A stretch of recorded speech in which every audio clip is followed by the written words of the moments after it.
Welcome everyone to another episode of the Shaman's Way podcast. As always, this episode comes from the teachings of our amazing friend and shaman in residence, Kriket. We hope you're enjoying these podcasts as much as we enjoy making them, and I'd like to take just a moment to ask you if you would please leave us a rating and a comment in iTunes or whichever podcast player you're listening to us from. Giving us a rating and sharing this podcast with others is the biggest way you can tell us that you like our show. Now, without further ado, on with the episode.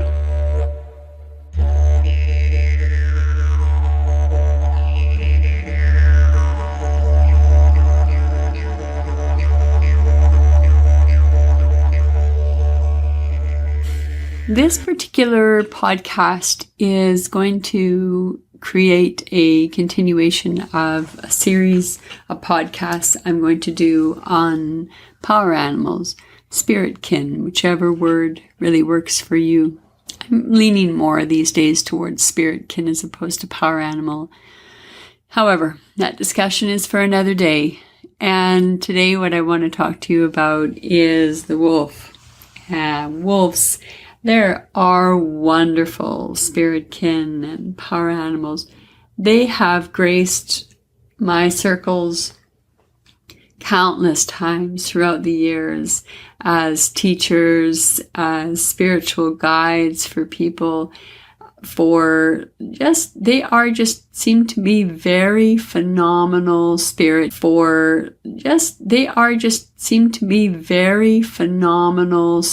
kin for the people who have them in their spiritual world, in their shamanic journeys, in their shamanic reality. However, on the outside of the spirit world, we are aware of the history and the vilification of wolves. A history I really have no desire to speak about. We even know right now, as we speak, which is in May of 2017, that the British Columbia government has released the papers to allow hunters to kill more wolves in relation to animal management or habitat management. And I'm sure each ear listening to that has a different and or similar viewpoint. I really hope to give or present here is just some information that may be useful in understanding the habitat and the lifestyle of the wolf. I think if we can understand the nature of an animal that has been so revered in cultures that have wolves, if we can understand its habitat, its behavior patterns, its relationships, I think we can then understand how our ancestors took this animal to be sacred. So let me journey back with you to 1.2 million years ago. Genetics took a very interesting turn, and I only mention this because of my love of fox. The fox and the wolf, they went their separate ways, although each belonging to the canid family. Wolves, as many of you know, of our modern dog, and they're referred to as Canis lupus. They are truly an amazing animal. I'm always awed by their intelligence. They seem to exhibit amazing compassion, and they have incredibly intricate social relationships. The social relationships are often a factor that determine the size of a pack, the breeding rights, the social hierarchy, interdependence, and social order. They have incredible family systems with a very strong instinct for survival, obviously. I mean, they're millions of years old. And in that instinct for survival, tough choices have to often be made. Wolves truly are the top of the food chain. Their only true predators are humans. Occasionally a bear, from my experience or my reading, that is quite rare. Before humans, and still now, disease and starvation are the greatest threats to wolf population. A food chain, really, and if we look at it, what it does is it shows how energy or food is passed from one living creature to another. Wolves have kept the population of old and sick animals in check. If wolves disappear, then hundreds of other animals will be affected. It is crucial for these intelligent animals to survive in order truly for us to maintain healthy forests, healthy ecosystem. It is said, when the wolf eats, everyone eats. The pack works as a team to survive. In North America, successful hunts are between 7 to 10%. When I learned that, I was stunned. Successful hunts are between 7 to 10%. When I learned that, I was stunned. I didn't realize that so much expenditure of energy had such a low percentage return. Wolves have amazing noses. They detect things 100 times greater than our human nose. They can travel great distances to hunt. I think they have absolutely admirable stamina and strength. They can travel between 24 to 28 miles an hour. If this distance is traveled daily, but it changes depending on the weather, the hunger, prey density, and other factors. Some wolves can eat up to as much as 100 pounds of meat at a time, but they don't eat again for many days. Some people circle in the air around sick deer or moose, generally making quite a racket. The wolves notice the circling ravens and realize that prey is close by. There's a really remarkable relationship between the crows and the ravens and the wolves. And when the wolves find the food, then the ravens often eat the leftovers. And I'm sure National Geographic, you've seen photographs of wolves and ravens at the same kill eating together. They roam throughout the boreal forest. Their primary prey are deer, moose, caribou, bison, wild sheep, wild goats, and into the tundra we have the musk oxen. Ungulates make up most of their diet. Although wolves hunting in a pack, lone wolves will often bring down a large tough animal or one of its calves. During spring, such as now, wolves often prey upon the young ungulates. Beavers in the spring can also be as much as 60% of the wolf's diet. Wolves will eat animal carcasses they have found but didn't kill themselves. They also eat insects, earthworms, garbage, and when especially hungry, vegetable matter like berries or nuts, although none of these items make up any significant part of the wolf's diet. Like dogs and cats, they will also eat grass as a purgative. We know that wolves are peaceful animals, but in the case of hunting for food, they are amazingly cunning and intelligent. You can see why they are amazingly cunning and intelligent. You can see why they become such intense beings, spiritual beings for the individual tribes that live amongst the wolves. And that's globally. That's not just in Alberta, but that's globally. If there is an animal that has the ability to bring down, a lone animal has the ability to bring down a single prey, or a pack has the ability to bring down a very large prey, we can see that in relating to the human. One of the podcasts that I did was on the warrior, and a group of warriors can certainly bring to heel a large uprisal, and a lone warrior can certainly bring under heel an individual combatant. So I can make the distinction, or I can make the relationship, or the wolf and the intricate family and social interactions, how that would be applied to being a good parent. Or the wolves demonstrate compassion, the wolves demonstrate the ability to stand back and have that act of, or look like the observing perceptions. If they're going to hunt in packs, then each pack member has a very specific role and function within that particular hunt. Everybody knows what role they're supposed to play. So as peaceful as they are, like I said, they are very cunning and very intelligent. Wolf packs can and do attack each other, but it is not often at all.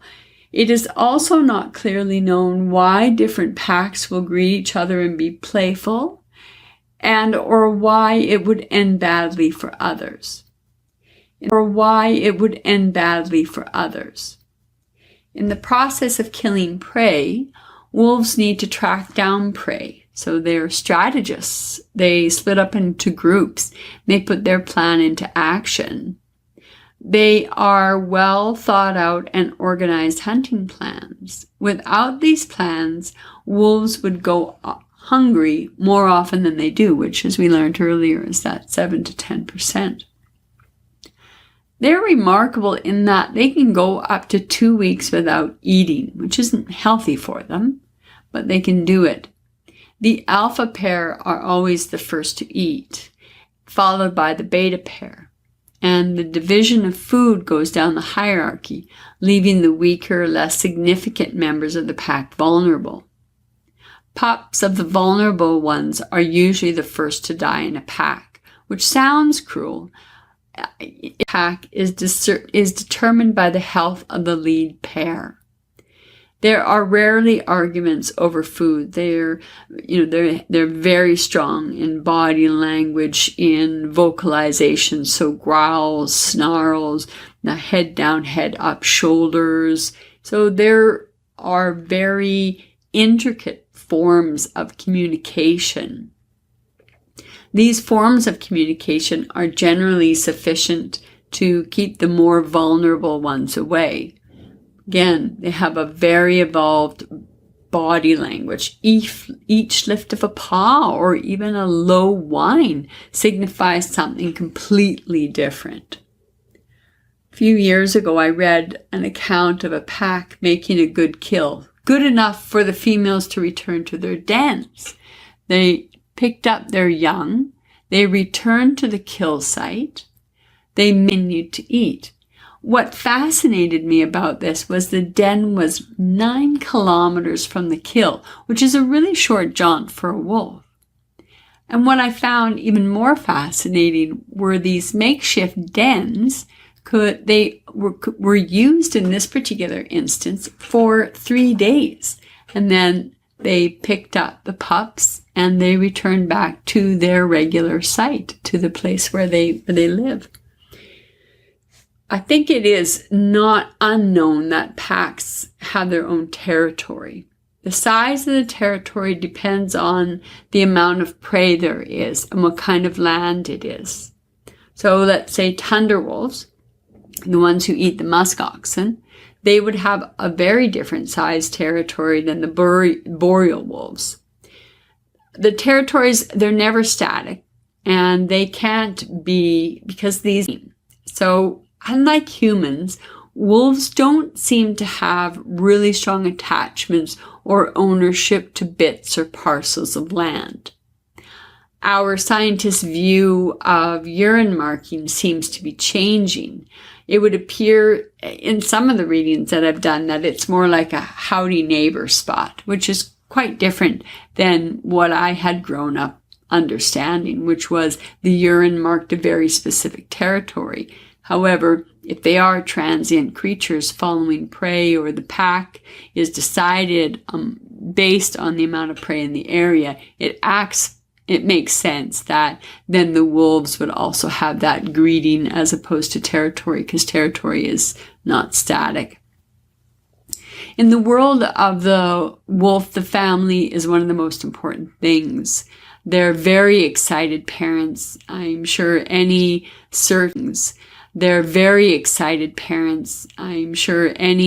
search on videos of wolves and pups, you could be amazed and fall in love with what you see. And they are excited. The male and the female raise the young. The males are known to be very tender, very caring, very alert and aware fathers. If the pups are born within a pack, there are lots of aunts and uncles in the pack, much like a tribe. So a good village or a good co-op. Sometimes in the city, we have co-ops. And these become aunts and uncles, and they help to raise. I know when I was a child, we had aunts and uncles that were not related to us by blood in any way, but they were also very tending to us, cared about us. So there is of it. The actual birth of the pups, from what I've read and the videos I've seen, seems to be quite the social event. And what I've noticed in some of the things is that all of the wolves become highly excited. Depending on the size of the pack and the density of prey, there may only be one litter born of the year.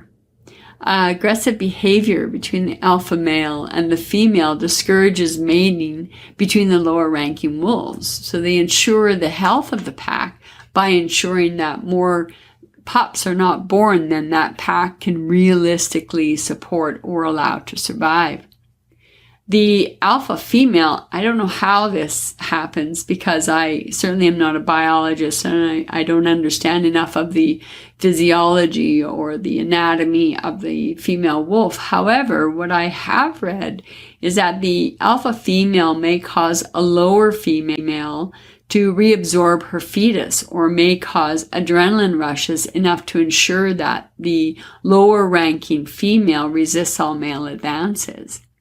And if a lower male wishes to mate and is not interested in harassment, oftentimes they leave the pack to try to find a mate.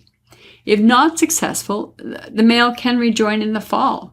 But it isn't without a great deal of harassment. Maybe there is, if I was to anthropomorphize a wolf, I would imagine that it is kind of how shall I put it? Are you worth coming back into the pack? Can you show your moxie? You've left our community. You left us high and dry. What are you doing here? Prove yourself. Prove your worth. So now to stop the anthropomorphizing of the wolf, I can relate it to those those very intricate forms of social relationship and those intricate forms of the relationship between the wolf and the relationship between the wolf that has left.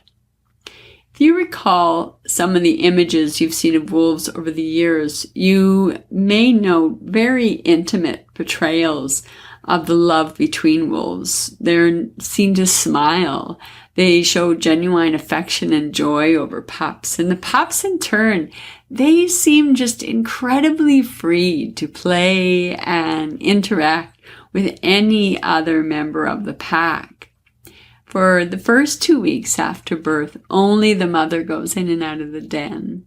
And after that time, the second female, if there is one, can go into the den along with the father, is usually the beta, and provides care for the pups. Also, in some cases, the second female has to lactate to help feed the young. The pack, what they generally do is regurgitate meat for the youngsters. Like many animals, the regurgitation is an aspect of feeding. So when the pack returns from a hunt, the pups greet them by licking their neck and their jaws, and that stimulates the regurgitation. The meat that is regurgitated is like the raven's food. It's not digested. Don't ask me how this is done. I don't know. Again, that is not my field. The physiology, the anatomy, the actual functioning of the internal structures of the creatures remain a mystery to me. Wolves howl could at one time be heard throughout all of North America. It really isn't that much now, and you know that. By the name of John Theberge, and he has a passion for wolves, and from what I understand was one of the very first to electronically study the sound of wolves. He concluded, and I'm quoting here, that their harmonic structure is similar to that of the human voice, or of musical instruments, end quote. So why does a wolf howl? Truth be known, we really don't know. They have a language that is made up of short barks, which are rare. They have whining, howling, and singing. And sometimes they howl during the chase of prey. Sometimes they howl to signify their proximity to their young. Sometimes it seems they howl just for sheer fun. There is little evidence to prove that the howling of one wolf creates a reactive howl from another. Pups, however, they start to whine as soon as they are born, and they try to howl by 2 or 3 weeks.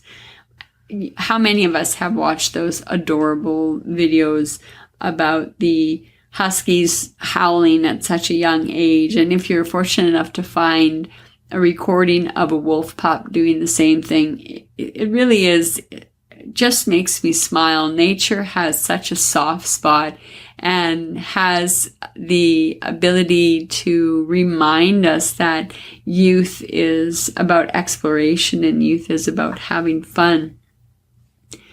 There are group howls, and they generally happen before the pack takes off for an evening to go hunting. And that it's usually initiated by the pack leader. As each wolf comes in it is a different pitch. As each wolf has a different, each human has a very unique voice, a very unique sound. And as far as scientists can tell, the size or the sex of a wolf has no relation to its voice, much unrelated to that of the human.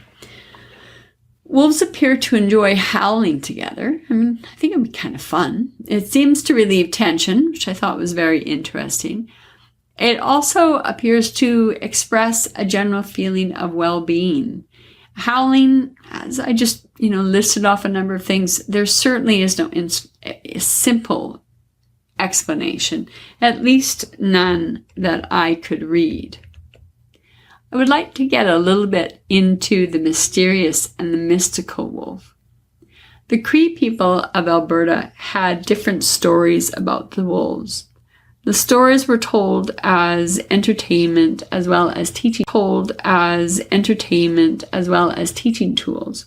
As I spoke a little bit about earlier with respect to watching the wolves, and then the wolves in turn begin to describe or begin to bring forward ideas of the tribe. In mythology, the stories were teaching tools. And again, the parallels were drawn between the hunter-gatherer society of the Cree peoples and the close pack relationship to the wolf. So it can't be surprising that the wolf is a significant animal in Cree mythology. In the boreal forests, there would have been a good number of wolves at the time when oral traditions and stories were created. Crees had warriors, and the warriors and the hunters were dependent upon for the survival of the family. Defended their pack against an enemy attack. The tribal peoples defended their tribes with their warriors. The men, I'm going to assume, because of the stories, had to be strong as an individual as well as good for the whole tribe. The same as a good wolf. The alpha wolf has to be strong individual for the good of the pack. As I talked about earlier, it is the health of the lead, the alpha female and the alpha male, determined the health also of the pack. It was a sufficient system of survival, and in the eyes of the First Nations people, no animal did this as well as the wolf, or at least in some of the stories that I've read. We all worked, our ancestors worked, the native peoples of to be integrated with their environment. And as the wolf would have been very adept at integrating with its environment. Their perception of the wolf was a realistic assessment of the wolf's ability to survive and thrive, to be in balance with the world they shared. The wolf's patience and perseverance were well respected and thought to be the most effective hunting weapons. And isn't that interesting? When I talked about the warrior in another podcast, I also spoke about the patience and the perseverance of the warrior and the thoughtfulness of the warrior. If it was said of someone, they hunted like a wolf, that could be within that tribe the absolute highest compliment. Just to say a warrior fought within that tribe, the absolute highest compliment. Just to say a warrior fought like a wolf was a very high praise. The wolf moved silently without effort, but always with purpose, alert even to the smallest changes in the world. The wolf can see far, and the hearing is incredibly sharp, and their nose is 100 times more accurate than the human nose. Scouts and warriors were taught from early childhood to sense and to move like the wolf. So many hours were dedicated to watching animals in their natural habitat and understanding them. It makes sense. You have to know the world around you to survive in the world around you. Very dissimilar to the urban world we live in. We understand aspects of the urban world, but there aren't a lot of us who live within the urban community for an understanding to the natural world. The wolf fulfilled two roles. He was a powerful and mysterious animal, and as a result was perceived as a medicine animal, identified with a particular animal, with a clan, or with a tribe or village. At the tribal level, the attraction of the wolf was strong because the wolf lived in a way that made the tribe strong. It provided food for everyone, including the old and the sick members of the pack. The wolf saw to the education of its pups.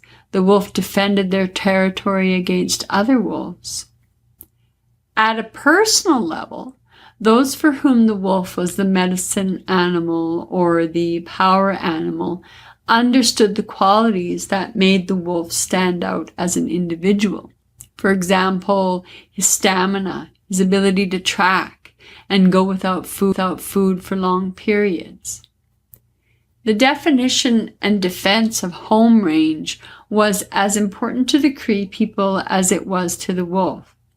The boundaries of most territories, like those of wolves, changed with the movement of the game herds and the size of the tribe and the time of the year. The tribe, like the pack, broke up at certain times of the year and joined together later to hunt more efficiently, usually joining together in the fall. They both hunted the same type of game and moved their families to specific game herds, so it's not uncommon for tribes to gather together in a particular area, such as the buffalo hunts. The buffalo hunts in southern Alberta. So the tribes would all gather, and there would be a huge cooperation amongst the peoples of the plains to drive the buffalo over into head smashed in buffalo jump and to retrieve the food and everything for the tribe in order to survive for that particular winter. Wolves and the Cree maneuvered the buffalo out onto the lake ice, where the animals lost their footing and often were more easily killed. Among the Cherokee, it was a belief that to kill a wolf was to invite retribution from other wolves. And this way of thinking parallels the laws of the tribe, where to kill a member of your tribe meant to expect revenge from the family members. Nothing dissimilar to a mafioso of these days. If you do a similar computer search on totem poles, you will often find the wolf carved into them. Some tribes have a creation myth where wolves play an important part. For example, of British Columbia. One of their myths tells how the ancestors of the people took off their wolf masks and became human. According to the Ute, a tribe of the Rocky Mountain area of Colorado, and I may have mispronounced that, and if I have, I apologize. A wolf played a major role in how the people came to the earth. The wolf had carried a heavy bag on his back and therefore could move only very slowly.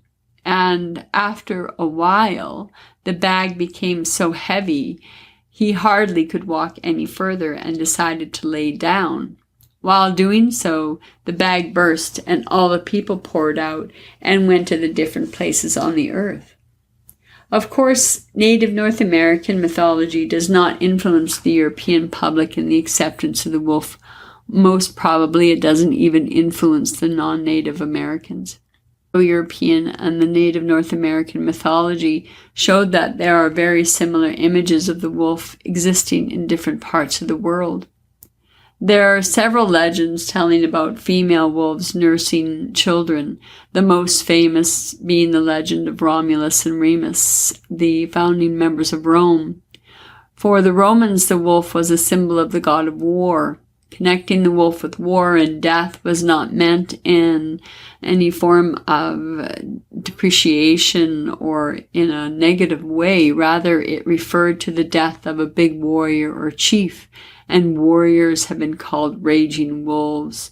So there is also something heroic about the wolf. That may explain the numerous personal names connected to the word wolf. The Mongols themselves viewed themselves as sons of the blue wolf, descended through Genghis Khan from the mythical wolf that came down from heaven. Wolves still fascinate us, and hopefully we will have wolves living in our forests for many years to come. This remains to be seen, but the interconnectedness of all three seems to have that hope. I hope that you enjoyed some of my thoughts and information on the wolf, and I look forward to continuing this series on power animals. If you have a particular animal you would like more information on, or you think may be of interest, then please drop us a line and let us know, and I'd be happy to see what I could put together. In the meantime, I wish you well, and until the next time we meet, take care. Thank you again for joining us here on the Shaman's Way podcast. If you have any questions, would like to make a request for a future episode, or if you're looking for other shamanic resources, including free drumming tracks, please visit us at shamansway.net. Until the next episode, be well, everyone.